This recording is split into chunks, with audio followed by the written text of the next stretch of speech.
যেমন প্রথমেই আপনারা লক্ষ্য করছেন আরও একটি এক্সাম্পল এখানে রয়েছে, সে গল্প লিখতে পারে না।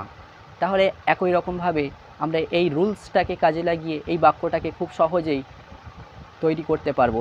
যেমন সে এখানে সাবজেক্ট রয়েছে হি, তাহলে হি এর পরে আমরা কি বসাতে পারি? ক্যান নট, সে পারে না।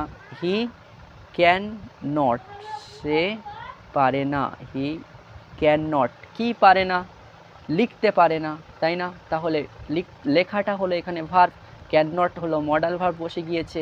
ঠিক তারপরে আমরা ভার্ব ওয়ানটাকে বসিয়ে দেবো right, WRITE, right. He can not right, কি লিখতে পারে না? গল্প লিখতে পারে না।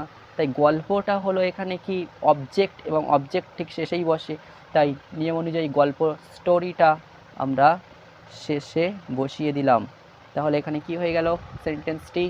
হি ক্যান নট রাইট স্টোরি, সে গল্প লিখতে পারে না।